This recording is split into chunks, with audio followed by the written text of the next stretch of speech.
अब गरुण जी पड़े परेशान कि प्रभु इतना लंबा सत्संग कहाँ होता है। शंकर जी बोले एक स्थान है जहाँ दिन रात केवल भगवान की कथा होती है। ऐसे स्थान पर आपको भेज रहा हूँ गरुण जी, जहाँ तजी हरि भजन काज नहीं दूजा, जहाँ भगवान के भजन को छोड़कर दूसरा कोई काम नहीं है। कहाँ? नीलगिरी पर्वत जाइए, वहां कागभुशुंडी जी महाराज मिलेंगे।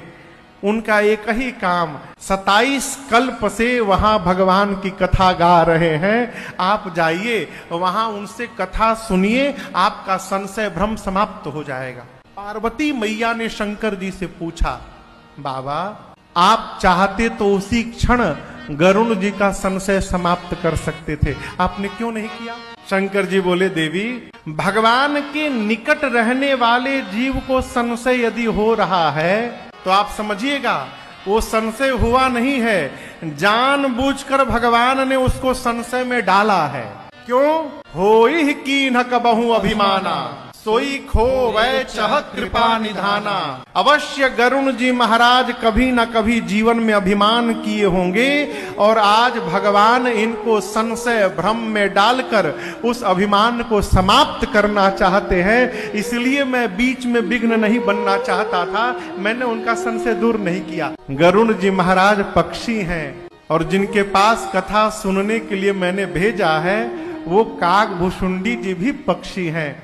एक पक्षी को पक्षी की भाषा ठीक से समझ में आएगी, इसलिए मैंने नहीं सुनाया, उनको कागभुशुंडी जी के पास भेज दिया। कागभुशुंडी जी के आश्रम की ओर बढ़े गरुण जी महाराज और आप दर्शन करिए। अभी कागभुशुंडी जी का दर्शन नहीं हुआ, उनके आश्रम का केवल दर्शन हुआ। आश्रम का दर्शन प्राप्त हुआ और सारा संशय समाप्त हो गया। जिस आश्रम में भगवान की कथा निरंतर हो रही है, कथा होते होते उस आश्रम की इतनी महत्ता हो गई, इतनी महिमा हो गई कि उस आश्रम का दर्शन प्राप्त हुआ और गरुण जी का सारा भ्रम समाप्त हो गया। मन में सोचे, आश्रम के दर्शन से संशय भ्रम समाप्त हो गया तो जब भगवान की कथा श्रवण कर लूंगा तो क्या परिवर्तन होगा जीवन में। कागभुशुंडी जी के पास आए, कागभुशुंडी जी ने उनका स्वागत किया और यहाँ दर्शन करिए।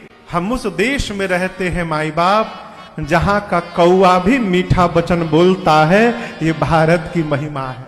भारत वो भूमि है जहाँ कौआ भी आकर यदि भगवान के भजन में लग जाए तो उसकी वाणी में भी मधुरता आ सकती है। हम तो आप मनुष्य हैं साहब, करी पूजा समेत अनुरागा, मधुर वचन तब बोले कागा। कागभुशुंडी जी ने मधुर वचन में कहा,